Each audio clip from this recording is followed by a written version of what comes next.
All right, why don't we get going? My name's Doug Irwin. I'm a professor in the economics department and co-director of the Political Economy Project. It's a great pleasure to welcome you to this event. So questions have been asked on campus for many, many decades, but particularly over the last 5 years or so, about what the limits are to free speech, what the limits are to protest, and how we can maintain a community with free inquiry on campus. The University of Chicago has been always a special place in so many regards, but particularly with respect to this issue. There's been a tradition, a canon, if you will, about free expression on campus, about institutional neutrality and issues of these sort, which are being debated currently at Dartmouth and at so many other places. And to help us navigate this, I'm absolutely delighted to welcome Tony Banout, who is the inaugural executive director of the University of Chicago's Forum for Free Inquiry and Expression. He earned his PhD at the Divinity School at the University of Chicago. He served in many positions in leadership positions in social sector organizations, including healthcare, community organizing.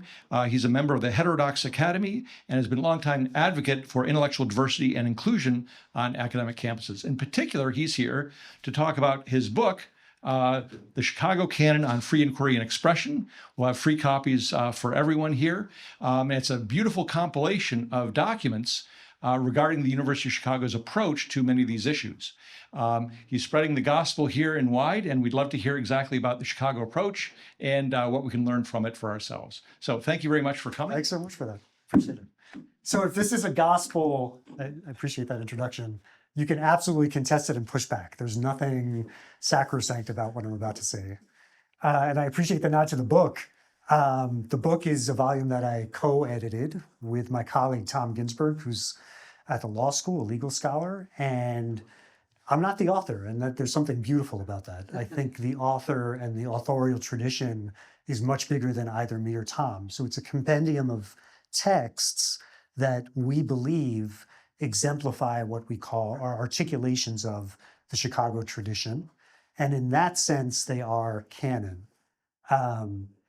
We've gotten some delightful pushback and contestation around some of these words like tradition and canon. So I'm going to say a few things about what we mean and what we don't mean.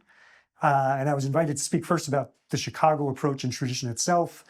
There are two sort of main pillars that people think about when they think about the University of Chicago in this regard. We could talk about more than these two, but I'd like to make some comments about the Calvin Report of 1967, which is kind of the touchstone for what has become known as institutional neutrality. And of course, the Chicago Principles of 2015, formally known as the Report of the Committee on Freedom of Expression, or sometimes the Stone Report, because it was chaired, the committee was chaired by Jeff Stone, First Amendment scholar, who continues to teach at the university's law school. So first, like, what is a tradition? What do we mean by tradition? And I'm going to say first, this is my approach and Tom Ginsberg's approach. This is not like a universally accepted way of thinking about the university or the university's approach to free inquiry and expression. But we suggest in researching and collecting these texts and reading through their histories that Alistair McIntyre's definition of what constitutes a tradition is really useful here. So that a living tradition, specifically, and that's an important qualifier, is essentially a historically extended, socially embedded argument. It's marked by contestation. And what's being contested and argued about is the goods that constitute it itself, right? So you get a sense that, there's a much simpler way of saying historically extended, socially embodied argument. People do it, and they do it over generations. You inherit a legacy, and you think about that legacy, and your place in it, and you argue over it with your colleagues. There also is implied in this something of an idea of settled, quote unquote, goods. There are some goods we take for granted. Usually implicitly, usually they're norms. We take for granted in democratic societies that people ought to have a say in electing their leaders, and representation is an important thing, right? What we suggest UChicago is constituted by as its core principles, its goods, if you will, actually go back to the founding decade. So the university, as you probably know, was founded in the late 19th century in 1890. And in 1899, there was a body called the Congregation, which was not a religious body. The university has roots in the Baptist tradition. But the congregation was comprised of all the minted PhDs at the time, which weren't that, don't know the number, but there weren't that many yet, faculty and administrators, and they unanimously adopt these three principles in 1899. First, complete freedom of speech on all subjects has from the beginning been regarded as fundamental in the University of Chicago, right? Second, this principle can neither now nor at any future time be called into question. Kind of interesting, huh? Does two contradict one?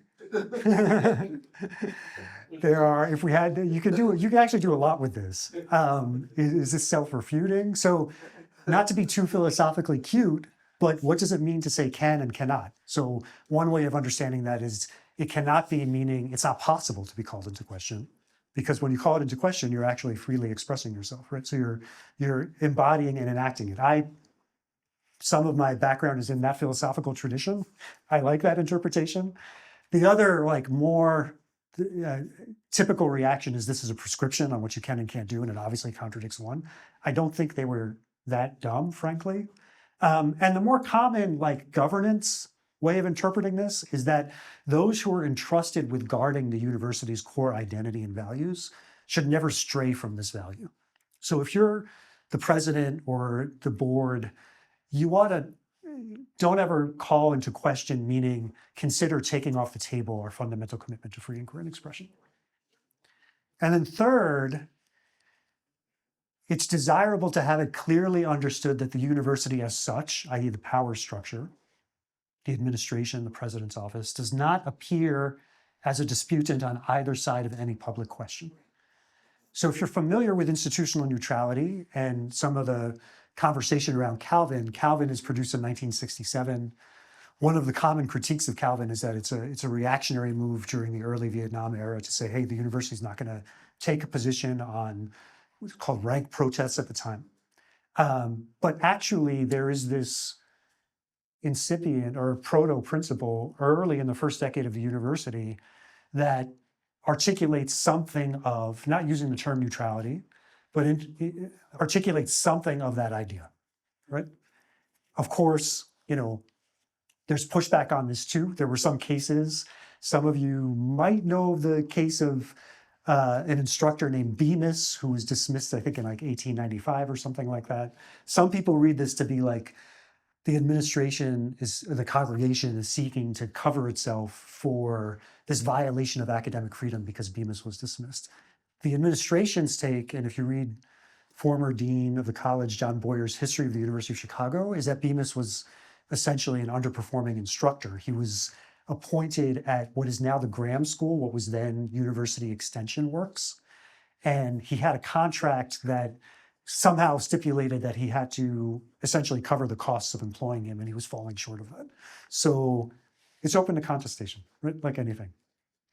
Note too, the other thing I think is important here is when the term freedom of speech is used, this by like 3 decades predates the emergence of any kind of Supreme Court jurisprudence and doctrine around what the First Amendment means. What does that mean? That means that this term probably in 1899 didn't mean all the things you might call into mind now in terms of like the civil right to express oneself, the restriction on government in impinging or regulating speech because of content. I'm gonna go real quick so we have time for questions. I think we only have an hour, but like, if there's just a few things I'd say about Calvin. So folks, just by show of hands, how much background do we need about the Calvin Report? Are folks familiar with institutional neutrality or Calvin? So. Folks, aware of the contemporary conversation in the last 2 years, especially like since October 7th, about institutional neutrality and institutional restraint. So if you've read some of that, and from what I understand from having lunch with some students earlier today, Dartmouth articulated a position of institutional restraint. Harvard did so as well within the last year. There's been a lot more since October 7th, 2023, in the discourse around institutional neutrality for reasons that you can imagine. And very frequently, people who are considering it will go back to the Calvin report as the fullest and, to my mind, the initial real articulation of what this has come to mean. So President Beto in 1967 asks a committee chaired by Harry Calvin, who's a First Amendment law scholar, to articulate a view on the role of the university in political and social action. And it's important to note that charge. The charge is an invitation to answer a question, if you will. It doesn't presuppose an answer. Maybe there's an implicit presumption, but it's very different than other charges we'll see that committees are given. Tell me what the university's role should be. And really the core question that comes up and continues to come up is, should universities refrain from taking political positions outside of their core mission and values, right? I'm going to go much quicker here, but essentially it restates and grounds itself in the mission. Paraphrased here is the discovery, improvement, and dissemination of knowledge. Emphasizes that if you do that, all values in society are on the table. Nothing is immunized from interrogation. And if you do this well, in brief, a good university like Socrates will be upsetting. It is the institution that is engaged in rigorous inquiry about things that society has settled or thinks are settled and innovating, right? That will be upsetting.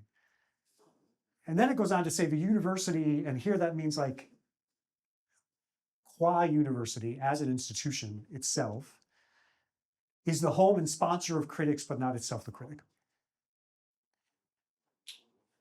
And it says this because there's a necessity to sustain an extraordinary environment of free inquiry and maintain independence from political factions. And also notice the way diversity is coming up.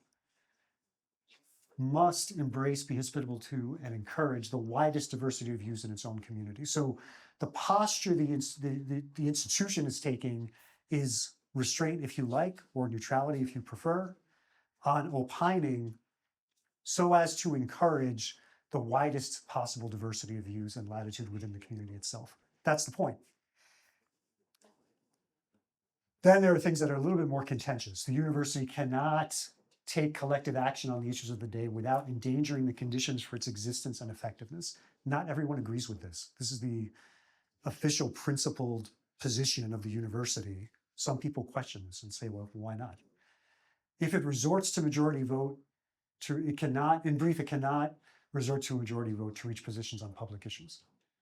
I've talked with, we had an event in which we were talking about divestment, and it was a faculty conversation, and there were 3 faculty members who were like interlocutors on stage, and one was like, well, why not? Like, what do you really censure a minority if you officially take a view?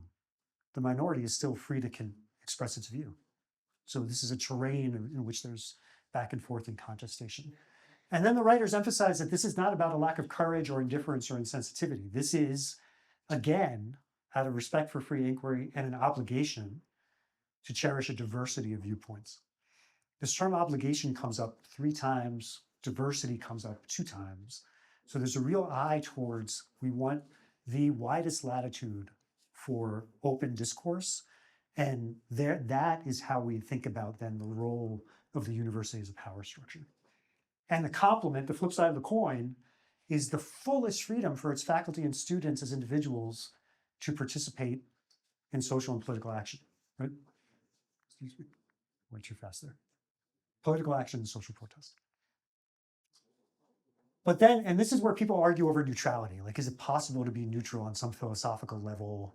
No, it's not. And so neutrality is more of a term of art or a technical term. It's not a philosophically precise term. Let's grant that. And the writers also grant that the university is not neutral in that kind of sense. In fact, here's where obligation comes up again. There's an obligation of the university to act when the very mission and value of free inquiry are on the line and being threatened by society. There's very few people, and then this other context is a little more mundane.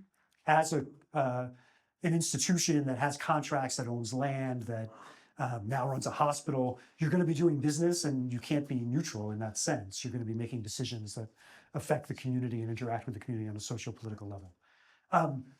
By the way, I have not heard from anyone who does not believe that we are now in what is the obligation territory because of the attack from the state, which we could talk about. Some people, of course, I mean, everybody at the University of Chicago, and I imagine at Dartmouth, loves to argue. You put 3 professors in a room, there's 4 opinions. So of course, we'll argue about whether it's an attack or what constitutes an attack and whether it's justified, of course. But by and large, really, no, actually, literally, completely, I have not heard from anyone who's offered an argument as to why we're not in obligation territory now.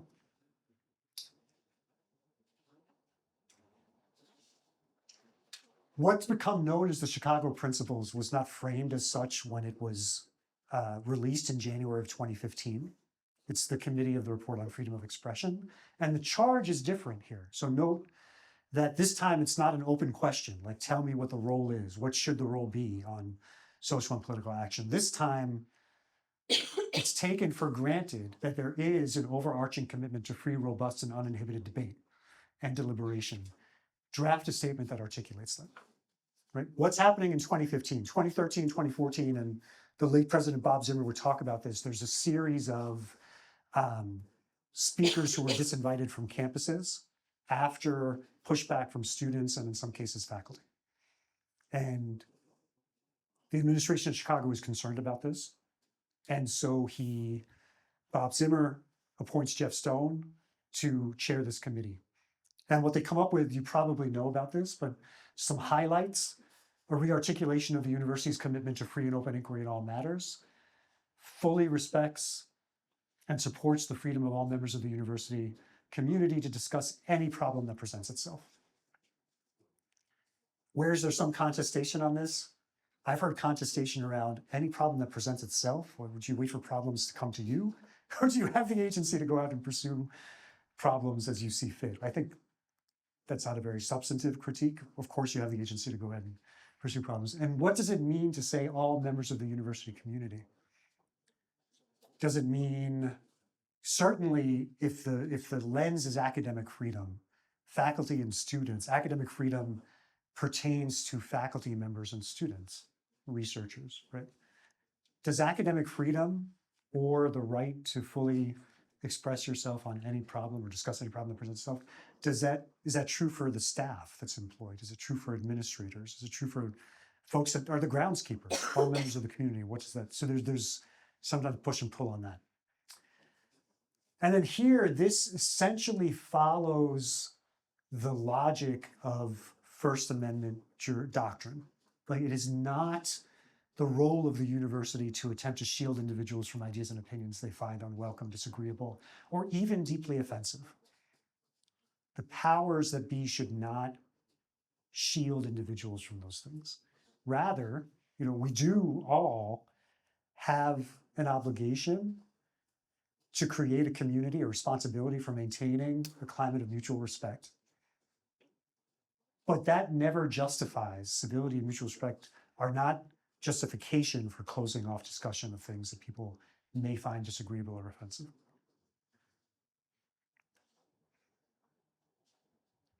Now, sometimes we do orientations with students and incoming faculty, and some of the people say, well, why this radical absolutistic commitment to free expression? And often my response is, well, what do we mean by radical or absolutistic? It's clear, just like Supreme Court doctrine is clear, there are, if you like the term, limits or parameters or legitimate regulation of expressive rights. And often, as you might know, campuses talk about time, place, manner restrictions. This is clear. It does not mean that individuals can say whatever they wish, wherever they wish. You cannot violate the law, falsely defame a specific individual, constitute a genuine threat or harassment. What is genuine? What does that mean? Unjustifiably invade substantial privacy or confidentiality interests, or otherwise directly incompatible with the functioning of the university. Elsewhere, it talks about the ordinary activities of the university. In addition, the university regulates time, place, manner to ensure it does not disrupt the ordinary activities of the university, but these are narrow exceptions to the general principle of freedom of expression. It's vitally important that these narrow restrictions never be used in a manner that's inconsistent with the overarching commitment to free and open discussion of ideas. To some, there's a fundamental commitment to the principle that debate and deliberation may not be suppressed because the ideas put forth are thought by some or even most to be offensive, unwise, immoral, or wrong-headed. So you, if you have like a cursory level of understanding of First Amendment law, this echoes content neutrality. You shouldn't make decisions on regulating speech based on the content of what's presented. But you can't coerce someone. You can't threaten someone's life. You can't defame an individual. You can't breach confidentiality interests under the guise of freedom of speech. Right? Go back. Maybe I'll pause here. So these are like the main thrusts of how we think about the tradition. And I can go on for like another 10 or 15 minutes. Maybe I'll do that and then like open up to discussion. So like often what we're doing when we do this on campus, especially when there's new members of the community, is we'll present these scenarios that help us think about how we apply principles to specific cases, which is always inherently a process of discretion and judgment, because that's what principles are. Principles are not statutory law or a codified body of doctrine, right? So let me say, in introducing this one, that the way the Calvin report has been interpreted and extended by university presidents is that it applies not only to speech or positions the president might take when claiming to speak for the university and the board of trustees, but it also applies to speech by departments, qua departments, and does not apply to faculty initiatives that are self-organized. So if all of the faculty of the Department of Economics here was to like issue a statement that said Trump's tariffs are a really bad idea or a really good idea, it would technically not count for departmental speech if it was not under the authority letterhead rubric of the department itself. That's essentially what that means. So let's say a group of staff, faculty, and students creates and signs a petition urging the university to divest from fossil fuels, sends a petition to the president and chair of the board, send it to a newspaper for publication, post it on a website, organize a protest outside of our admin building, Levy Hall. Is this a Calvin violation?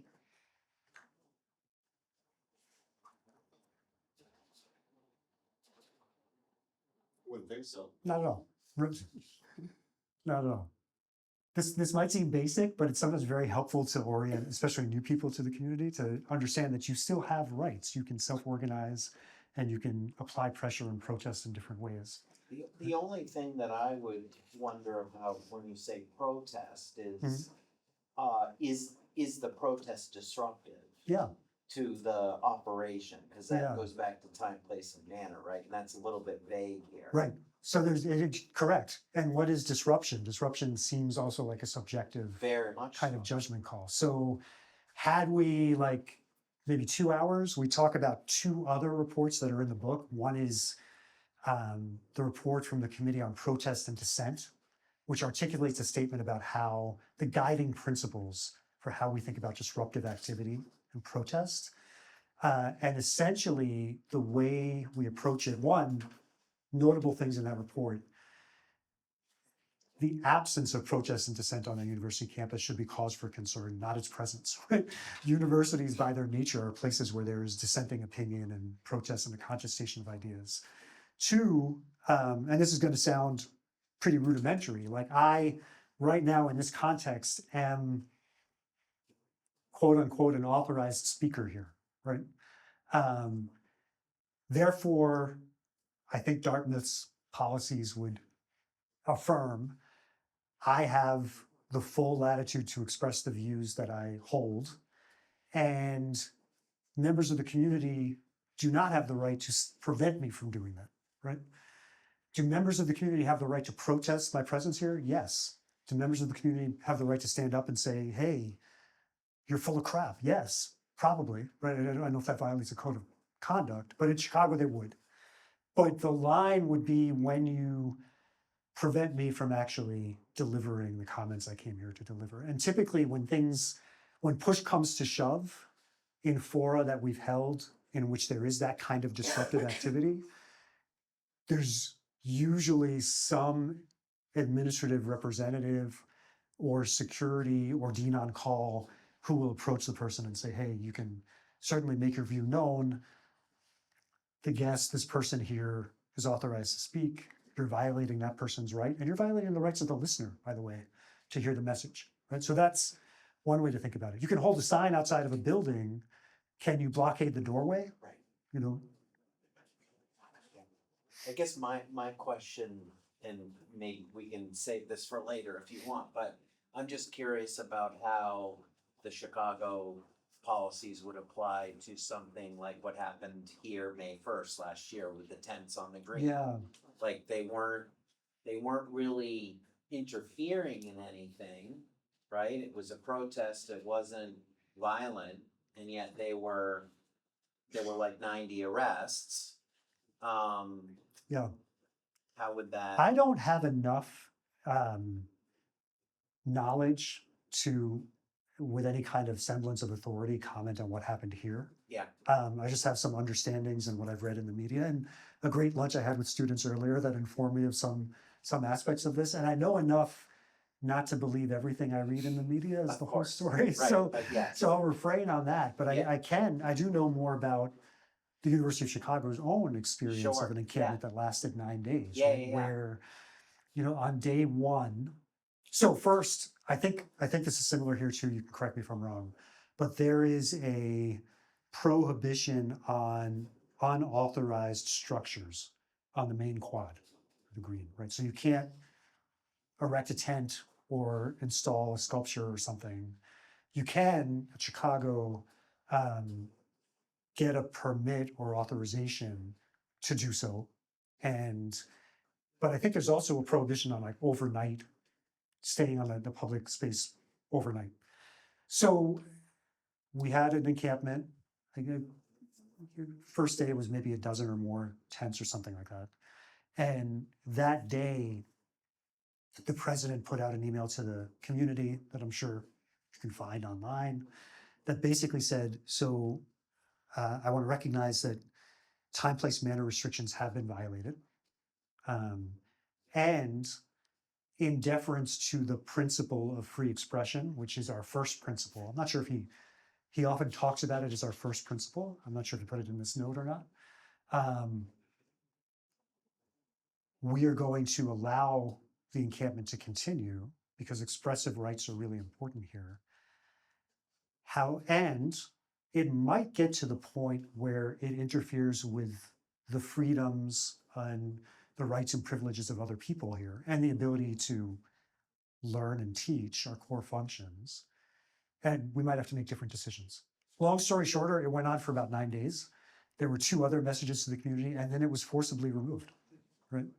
Before it was forcibly removed, by I think 2 days or 3 days, the last note said, something like the time has come for the encampment to end. It now has becomes more disruptive to the point where it can no longer continue. I honestly read that as, it's pretty clear what's going to happen next. And if you want to dismantle, you can dismantle. It wasn't dismantled voluntarily. The University of Chicago police were called in the wee hours of a Monday morning, like 4 a.m. or something like that. And it was forcibly removed. But was there something that changed between the time it was allowed? Yeah, and- so this or is like a just the longer time ran story. out? So yeah, I mean, there's all kinds of small. So first I should say, my official role at the university has nothing to do with policy enforcement or looking at this and making this judgment call. Like that's not within my duties. But what changed as an observer and a member of the community is that each day it grew. It got a little more contested. So there was a time in which there were some pro-Israel demonstrators that put up Israeli flags, those got torn down. People were expressing that they felt more and more upset that it was allowed to continue. There were some professors who were saying, I can't teach in my class because the noise level is, so there were like, that kind of snowballing effect was happening. So this does get into interesting territory of, because of our commitment to free expression, we will allow rules to be broken. It It does, feels like once you cross that line, It does, now you're in all sorts of trouble. yeah, Because you've got Sure. to decide, and that's what, that was, your follow-up was where I was heading with this too, Yeah. is the, were additional rules broken, and that's what allowed them to say, hey, the way of free speech versus allowing rules to be Yeah. broken. It seems like really, it's a swamp. it's Subjective. I see it personally. I guess swap is one way of putting it, or a balancing act between legitimate principles and values that are in tension in a community. So one approach is, and I don't know if you're advocating for this or not, is you apply the rules no matter what right away, right? And this also came up in this very good lunch I had with some students here. And if that's your approach in civil society or at a university, and there are differences and important differences between civil society and universities, especially private universities, you don't really need any person to be exercising any kind of discretion about situations in which there might be overriding principles or goods that you're weighing against a completely blind and immediate application of the rules. So I think, so if you push that line of thought, right, movements that we all probably affirm, like the civil rights movement, did not abide by following the law no matter what, or intentionally breaking the law in order to call attention to higher values. And so I don't think this is exactly what was happening on campus, but in situations when the law itself is unjust, how do you address that inherent injustice? And nonviolent civil disobedience would be one answer for how you do that on the campus. So I think I read the communications as saying, like, be on notice that this is a violation. We want to hear what you have to say. In the meantime, over those 9 days, there were also negotiations about divestment and demands that protesters were making. They couldn't come to a resolution. But some of our principles, like this report on protest and dissent, also state very clearly, like, when there is protest, there should be a good faith attempt to hear what is on the mind of protesters. And not necessarily to agree, but to give things a fair hearing, right? So I'll just make one small follow-up, which is, one of the problems with that approach is, the flexible approach is, you leave yourself way open to not being content neutral anymore. Yes, There are certain sorts of protests where you are not gonna negotiate with them, you're gonna bring the hammer down, or at least that accusation Right. can easily be made. totally. I mean, I think that the find that hypothetical that if this were like, was this like a neo-Nazi encampment, would have been allowed to say, I can't imagine a world in which it would have been allowed to say for 9 days. That's true. And then I think the check to that often is transparency in how decisions are made, and the ability to look back and see what factors were considered and how things were thought about. And then, yes, human beings are imperfect, and we're probably not going to be fully content neutral in all these cases. Yeah. And That's where I see the problem. there are costs and downsides to the immediate enforcement path as well, right? Yeah, well, I think the answer to the immediate enforcement is no permanent structures. You're welcome at 6 a.m. tomorrow. Yes, And in some ways, that I suppose is a lot more commitment than just building a tent. you could do that. Right. And even the civil rights analogy, I think, collapses because the power of civil disobedience is led from a Birmingham jail. Yeah, Like, there was room in the jail. Yeah. Right, let's not lose that. Like when I talk to students, like, well, I don't want to get thrown out. Yeah. It's like, well, the whole power is you're Yeah. willing to accept the consequence to demonstrate how serious you are. And I'm not sure the whole Yes. idea of kind of like, well, we're going to waive the rules suggests you can have that on the cheap which is not what history teaches.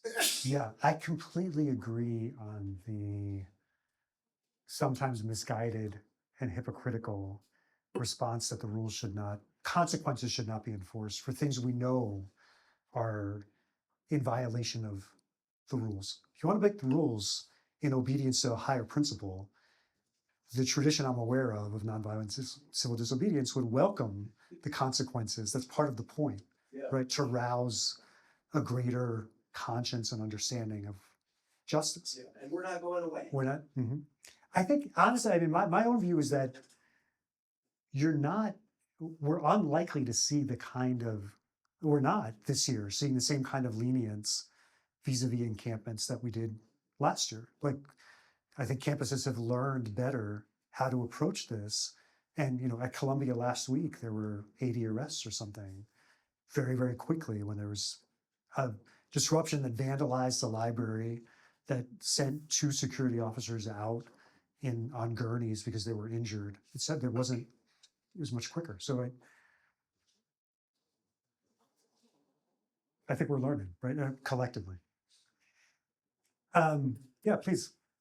It just I'm a bit of an outsider because I'm British, so I can talk about Trump more dispassionately than a university in the US.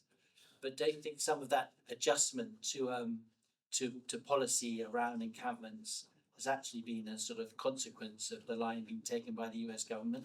Yes. So I mean, I can't imagine a world in which it is not in part a response. so that isn't really. I mean, from where I was sitting, doesn't seem to be really pat on the back for the universities taking these rules of impartiality more seriously, but more thinking, my gosh, we're going to have our federal grants cut if we don't.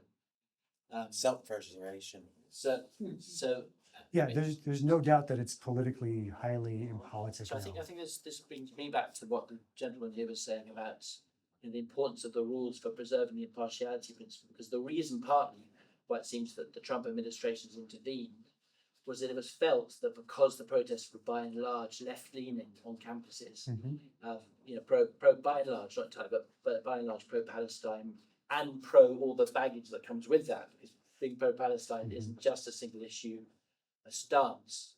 That because it was that particular point of view that was being protested, then leniency was shown. So perhaps if there had been more application of those rules, the impartiality principle would have been protected, and Trump's interventions might not have happened. Yeah. I am convinced by those observations. I don't know that, and I think I cannot imagine a world in which there isn't a motivation to avoid negative consequences in the political. I can't imagine that world. I also think there's mixed motivations in many things. That is a very, very massive thing, like in our political reality currently. But I think you started to see a shift pre-Trump, right? The way I understood the Capitol Hill hearings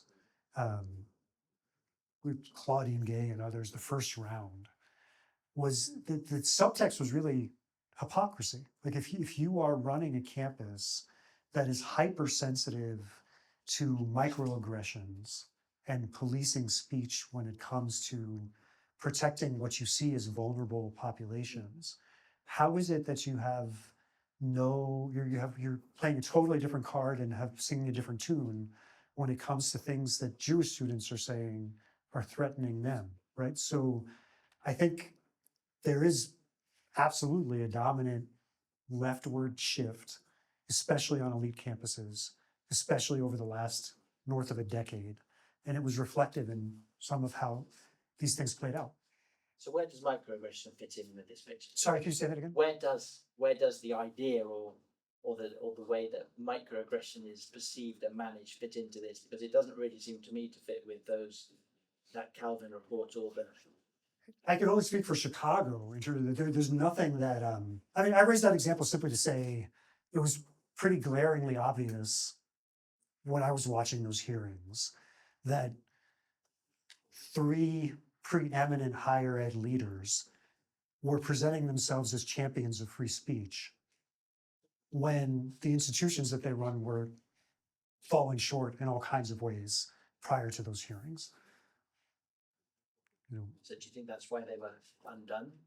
I mean, apart from the crassness of their response in the circumstances, do you think that was partly why? I think the tide was starting to shift, you know, and I think there's clearly a lot of there's many factors in the mix. We were hearing from and seeing trustees that were exerting pressure on these campuses as well. You were seeing members of campus communities themselves, faculty and others, exerting pressure. So yeah, I do think this was all a part of the changes that we've seen. We just move to questions. I mean, the University of Chicago is fairly unique in this whole topic, isn't it? I mean, I can't think of another university that has such a distinctive identity around issues of free speech, academic freedom, and so forth, and as you indicate, has for a long time. And now it's kind of codified in the Chicago principles, which are now about 10 years old at the end of 2015. Yeah. And 100 or so academic institutions have signed on to them. Mhm. So my question to you is, do you have any evidence about influence? I mean, have your principles had an effect on the ground at any of the Yeah. 100 or so institutions that have adopted this? It is a great question. It's an empirical question, and I wish there were a rigorous study that could actually run a regression and isolate some kind of correlation. I don't. There are, I'm probably not going to tell you anything you don't know. There are surveys out there and ways in which campuses are rated. FIRE does probably one of the most cited that rank campuses on free speech. I have questions about the methodologies, and I'm not totally sure, but I don't know of anything that's isolated the group of 100 who've adopted a version of the Chicago principles. And I think a great question for us is the distinction between principle and practice. And it's one thing to have principles, it's another thing to be doing them well. That's part of why the Chicago Forum exists, is to create spaces for the community to develop, especially students, to develop the skills of free inquiry and expression in a way that's productive and helpful. I guess a quick follow-up is part of your job as the executive director of this forum to promote the Chicago principles, to promote the adoption of them by institutions. Do you go to institutions and say, if you adopt our principles, it will help make you a better university? I basically suggest that without saying it directly, right? I try to be a little bit more humble in proselytizing. So I think really, I think what I'm trying to do and what Tom Ginsberg, the faculty director, my colleague, are about is sharing examples of our stories and learning, and not making any kind of claim that we're a utopia, right? Or this is some kind of panacea.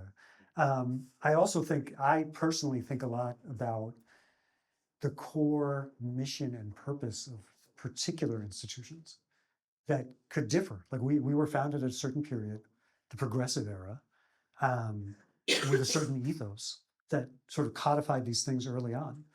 And other campuses have different founding sort of principles and values. However, I do really think that we've talked more about like the quad and protests, but in terms of developing knowledge and research and academic excellence, it is critical that there is academic freedom and robust inquiry in that sense. And if you're after that, yeah, I really do believe that this is the way to do it.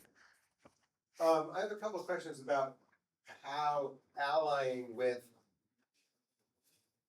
either activist groups or partisan groups, how when different persons or entities within the university ally with activists or partisan groups that may or may not create a violation.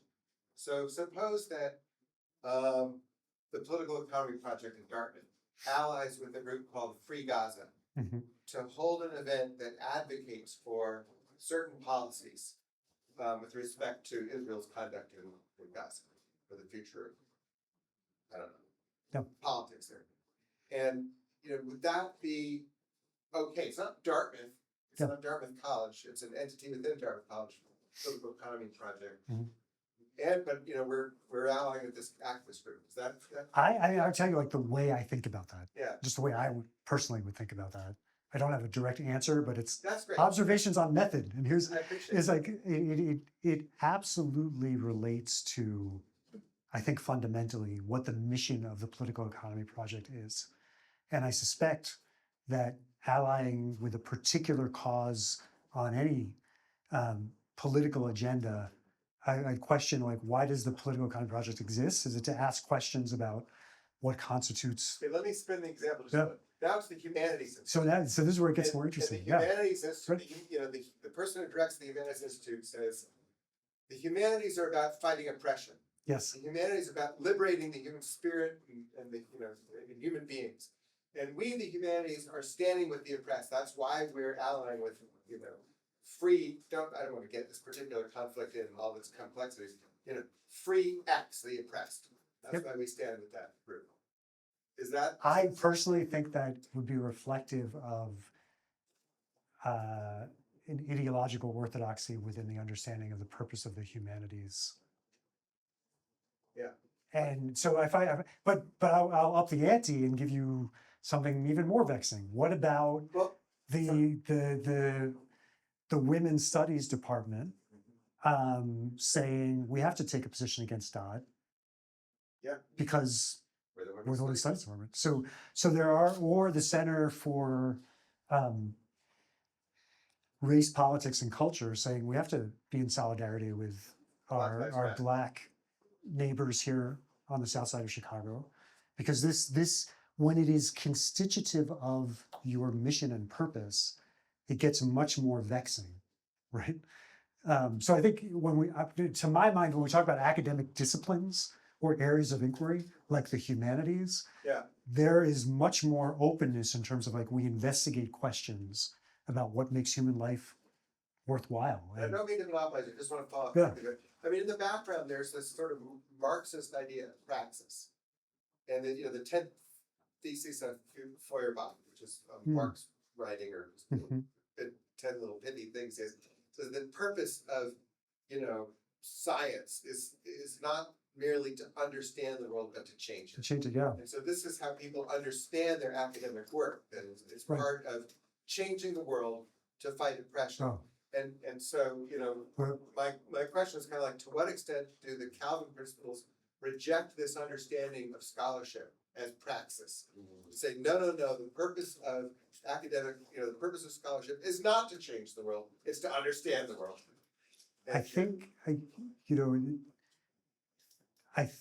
I would understand the Chicago tradition to be saying the purpose of scholarship is to investigate ideas and pursue the flourishing of knowledge.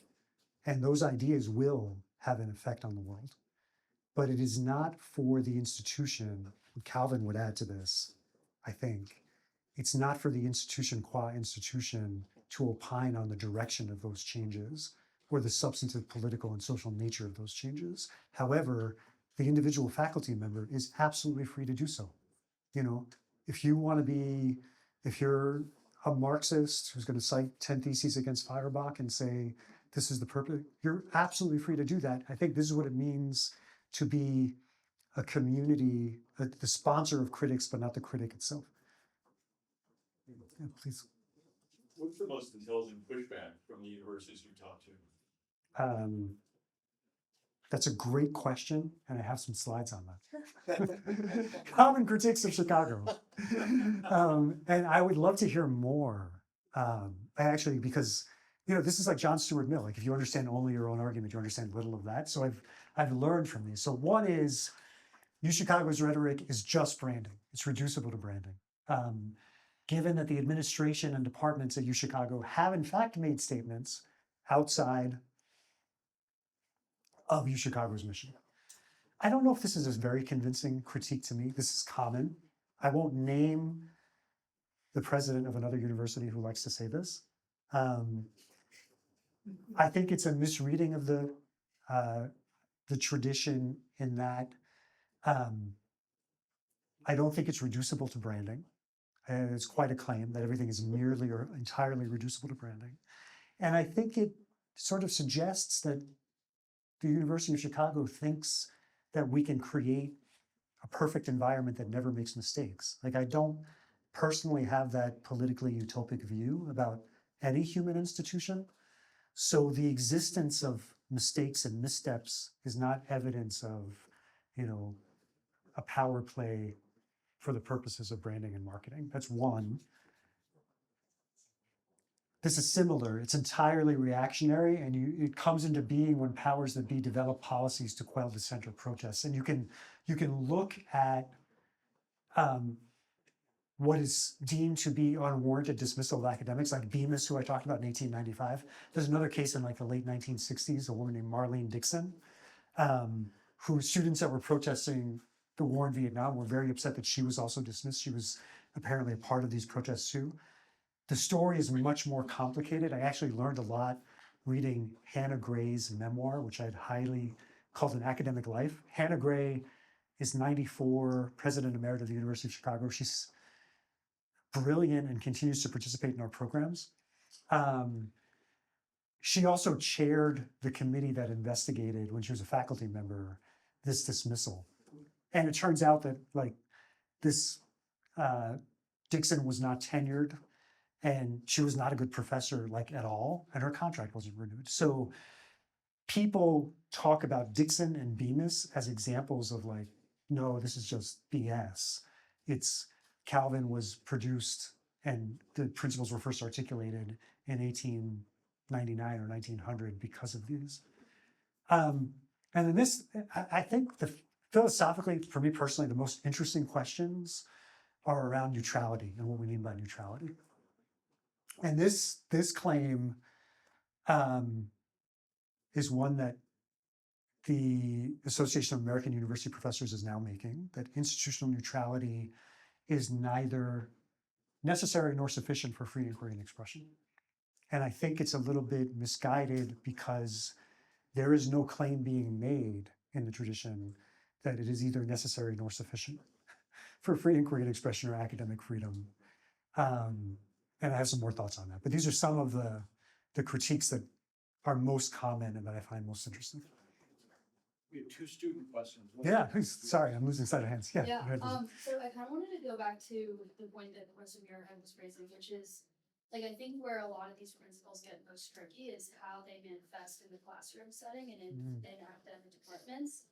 And I think in my mind, there's kind of two competing models of optimizing diversity of thought in the classroom. I think one is asking all instructors to be totally neutral, so students feel free to say whatever they want. And the other is, I think, having faculty who represent a diversity of perspectives. Yeah. But there's sort of obvious downsides to that if you're asking, an pro-tariff economist to come in or whatever. So I guess my question is, can you share a little bit more about how you think about that? How should these principles manifest in the classroom? Yeah, so it's a great question. Thank you for that. And I think part of what makes it a great question is there is a lot of latitude, as you probably know, given to professors to teach how they choose to teach under protections of academic freedom. You're responsible for teaching chemistry and the basics and conveying that. Therefore, you're not allowed to talk about constitutional law in your chemistry class. But how you go about teaching chemistry is really up to you, right? And if you want to be very forthcoming about your own research and your own breakthroughs, and that comes across as pompous or shaping people, well, you kind of have the latitude to do that. Versus, my opinion of good pedagogy, creating a space where there's genuine questions that one is raising and inviting people into, and then allowing interrogation around those questions, moving to a place in which there's, you've come to some manifesting the learning outcomes and takeaways that you want students to walk away with. That's probably more art than science and more personal than something that I would probably is mandated. Your second question on pro-tariff versus ideological diversity across the ranks of the faculty? Yes, is that one way to put these principles into classrooms. So ideological diversity, I think there's, in my opinion, it's been noted as a necessary way for us to improve the quality of academic inquiry. And stats about declining levels of not just ideological, but disciplinary diversity and approaches in particular disciplines are out there and well known. So yesterday, there was an opinion piece in the Wall Street Journal that cited some disciplines, I think history was one of them, that have Republicans constitute like 2% of the professoriate. That's a problem, right? It's a problem because you're unlikely to have what you think are settled opinions contested, and we're all prone to confirmation bias, and we all naturally gravitate to people who think like us and act like us. It's called homophily, right? We like that. And it's inherently uncomfortable to have your own convictions questioned. The thing that I find very interesting and where there's fertile ground for work is how you fix that. Because in a way, one way to do it at least, is suggesting that hiring should be done with an eye towards the political views of the individual you're looking at. And that's exactly what you should not be looking at, right? So we have another report on faculty hiring called the Shills Report that says essentially the political views of any professor are totally immaterial to their academic capacities and prowess, right? These things should not be considered. So I don't know what the right answer is. It's a great question. But that's what I think is at play. And then of course it's related to questions of what is legitimate diversity and what is not. Like, are you gonna argue that gravity is a social construct? Well, that's laughable, and it should never be given a hearing. Like what has been settled by particular disciplines, therefore questions that challenge it are kind of silly and outside the pale of serious academic inquiry. Per your mentioning of homophily, is that correct? Sorry? Homophily, the Homophily, grouping yeah. effect. How does the Chicago Canon deal with the inertia, the social inertia of political opinions, and that's bearing on self-censorship in the classroom? Yeah. Since I find that to be like, but the framing that you have, where everyone can voice their opinion, that will tend towards a grouping effect. And I'm reminded of, I think it was Hamilton who mentioned the tyranny of the majority. And I wonder if that's kind of a dynamic that looms in the background of having such just open discourse. Not to say that the inverse is any more ideal, but it does seem in part a recipe for some kind of anarchy that could lead to faction development and ostracization and a culture of self-censorship, albeit without the upper, like top-down hand of the school. So first, how does the Chicago Canon deal with that potential dynamic? And then also, how does the college then frame its unifying principle, the point across which students can still find some potential ground for agreement within their concurrence? Yeah, thank you. It's great. So I think the canon or the tradition would say that the common element is a love for interrogating ideas and the notion that no ideas are immunized from intellectually good faith inquiry, right? And I think if I don't want to suggest that we do this or anyone does this perfectly, and that a gravitation towards groups that are going to confirm your biases or your points of view is ever going to be entirely overcome. But I think when you're in an environment that does that, you begin to develop some skills and habits of mind that define what education is about, right? So some of those would be, if you are, I'm sure here at Dartmouth, you will graduate with a refinement in your own sense of like, I think I'm right about this, but I know I've been wrong before. So I could have some epistemic humility, and I should be open to contestation. And what might gotten wrong? Or do I intentionally seek out someone from a different school of thought who's going to point out my blind spots in something I didn't? Those are things I think you can learn.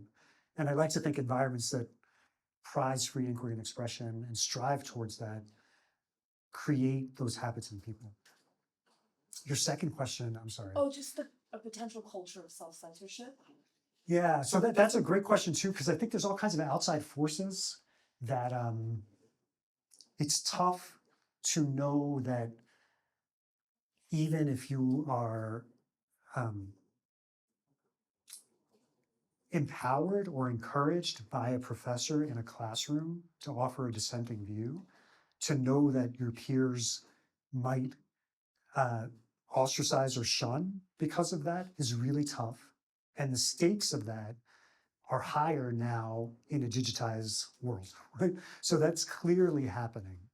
And this is what students tell me, right?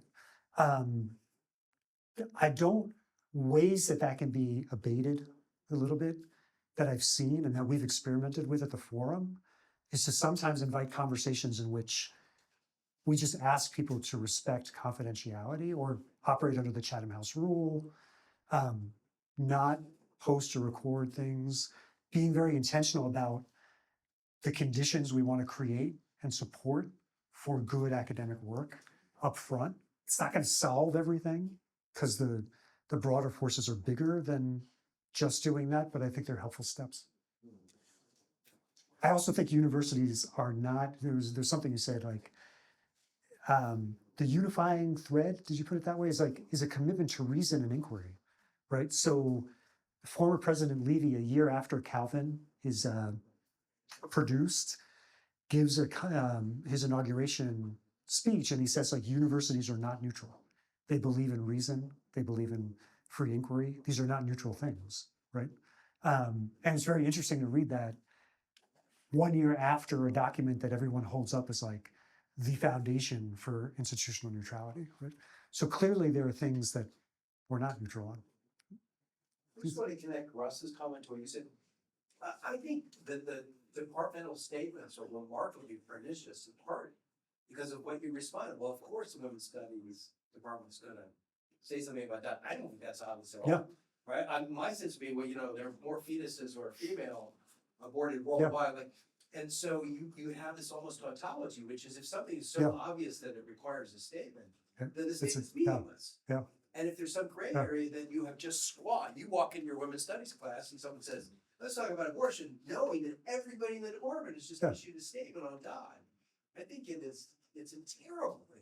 Yeah, I think so too. I don't know if I said of course they would or they should. I don't remember how I put it, but I don't sanction it.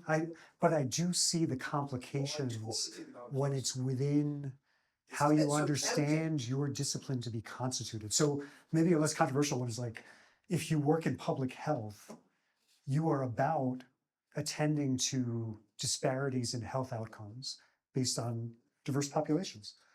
Are you neutral on that within the zone that you're in? Do you consider gun violence to be an epidemic? Like it raises questions. So, or social work is constituted by the desire to alleviate inequalities. Right? I think you can stop at your website. Here are the following positive studies, not normative. Yes. And you connect the dots. Yep. How does this work in Chicago? I mean, how is Chicago done with what I sometimes think of as advocacy departments that sort of are almost organized around the idea of advocacy? How does Chicago deal with it? It's a great question, and I can't. I'm afraid I can't speak authoritatively on this, and because it's not something I've been there for 2 years and I haven't directly had to deal with it. But there are stories you can look up. So there's an academic department on race, diaspora, and indigeneity, and it was very carefully, before my time, constituted, like 2022 or something, 2021 maybe. And I think their approach is to like invite the question, like what do these things, they haven't made any kind of statements like land acknowledgements or anything like that. And I guess I'm asking is the DNA in Chicago strong enough to have withstood the currents towards these advocacy departments which have happened since the Calvin Commission? Towards I think a lot of ideological the advocacy, takeover? that the tendency in that direction is really a post-Calvin Commission thing nationwide, and I'm sort of curious what Yeah. Chicago's DNA has made them immune to it. I do not think we're immune from larger forces that are in part shaped by the particular guilds and disciplines. Like the academic associations are much bigger, and often faculty, when you're looking for a faculty position, most are happy to get one wherever it is. It's not like you're selecting into Chicago because of this tradition, right? Unlike undergrads, which is actually very different at the collegiate level. Just to follow up on this a little bit, imagine, let's say I'm a student of democratic institutions. And let's say I've decided the Republican Party is the greatest threat to democratic institutions, in the world today. Let's just say that's my view. And I put up a sign on my office door. Defend democracy, vote Democratic. Or say no to fascism, vote Democratic.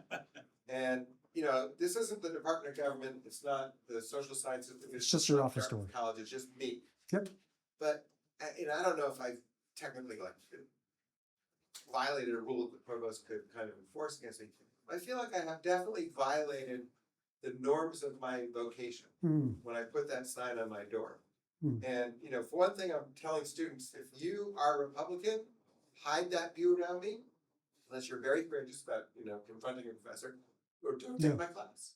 Like the price of talking to me is, you're either vote Democratic or I think you're a fascist.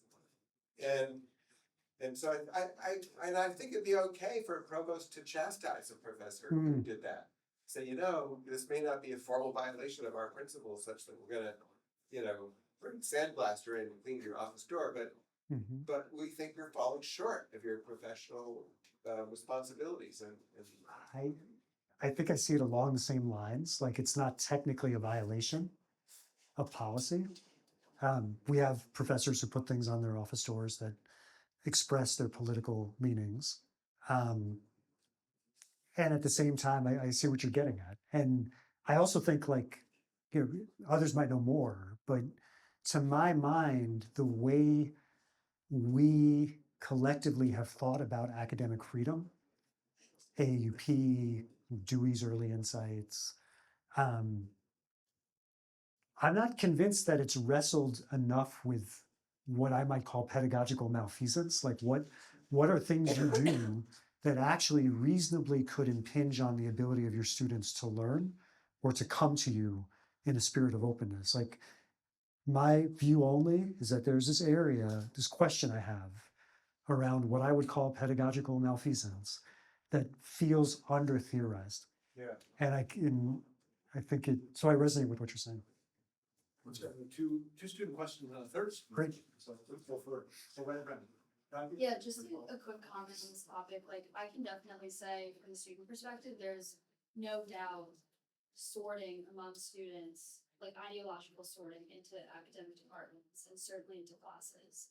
And so I think that would just be another sort of negative consequence of extending more leeway to professors and how much they express their own political positions is, bringing in class cohorts that are more ideologically homogenous.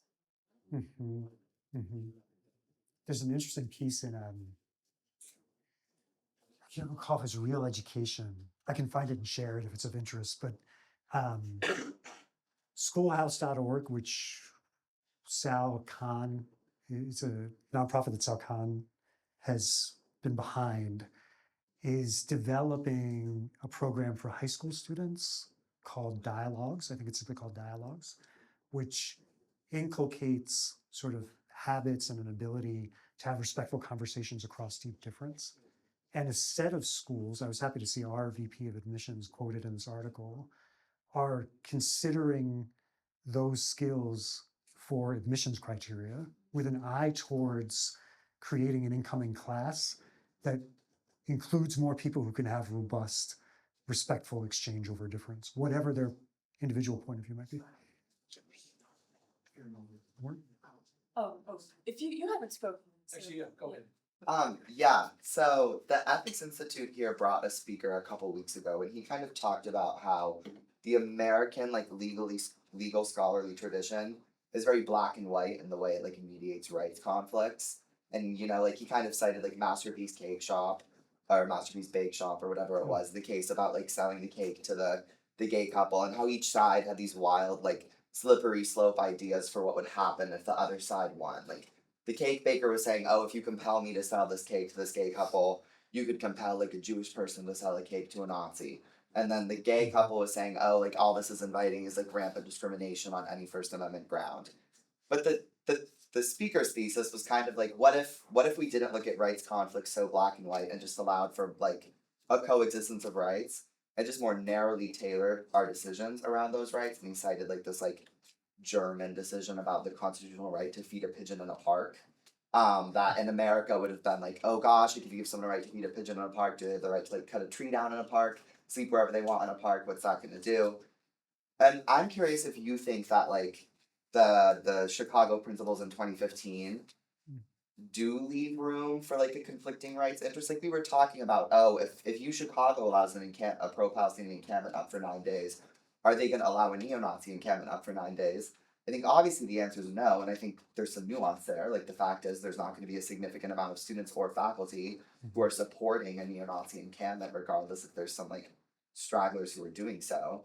Like, do you think there should be room made for kind of just these like common sense decisions? Like I think it made sense for U Chicago to do what they did with the encampments and leave them up until they grew rowdy.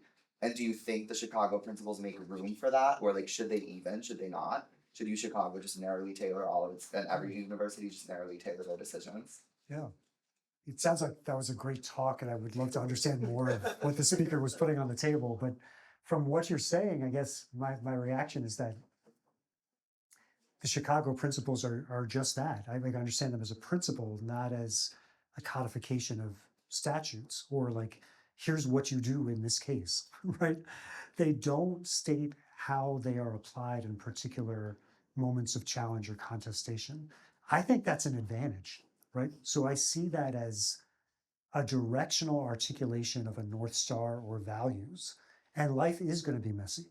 And, we were chatting a little bit before we started this conversation about how there really isn't like a body of case law that you can then look at and say, well, here's how folks decided to apply the principle of free expression in this particular instance, and here's how they did it here, and here's what we can learn and surmise. And so absent that, yeah, I don't know if that, so it doesn't feel very black and white, all or nothing to me at all. It feels like there's a lot of latitude for prudential decisions based on the contextual reality that you're facing. So one more. Okay, two comments. This is going to kind of reveal a bit of my own intellectual tradition, but per what Professor Muirhead was saying about the poster on the door, I was reminded of helping a friend study for his GUP 6 midterm yesterday, going over Aristotle's description of excellence, where it's, a dull knife is non-excellent because it's not performing its function, its purpose. And so you have to consider the purpose of the teacher, per what you were saying. Yeah. Unifying thread is to interrogate ideas. And to put a poster on the board that shuts down any interrogation it's non-excellent. It's not living into the function or purpose of instruction. But to kind of even interrogate that very notion of there being a unifying principle of interrogation within itself, I also wonder what the role of the institution is to make good people, and not just interrogative people. And Sorry, not just in like people who interrogate ideas, because that doesn't necessarily hold some sort of moral embodied caliber to it. It's just saying ask questions. But my own stance is like there needs to be something more fervent than that. It's an institution should be driving students towards not just a quest of truth, but a quest of goodness, like embodied truth. Yeah. And I wonder how the principles reflect onto that. Yeah, that's great. I mean, I would encourage you to keep thinking through that. I think part of the challenge, just some observations, is that we live in a society and diverse communities, diverse nations are marked by various understandings of what constitutes the good, right? So if you're a particular campus, in your formulation, we don't want to just create those who have intellectual expertise and acumen. We want to create good citizens. What do we mean by that? What's a good citizen? And how much room is there to disagree on what that means? Now, without a doubt, I think it's within my own opinion, within the rights of campuses to give an answer to that. And, an obvious example is sectarian campuses, let's say Catholic campuses, Notre Dame, Georgetown, probably, I don't know those mission statements off the top of my head, but they probably say something about developing a respect for Catholic social teaching and virtue. And that's perfectly appropriate. Like, we live in a society which allows associational freedom and private institutions to decide the missions they're going to pursue. And that's totally appropriate.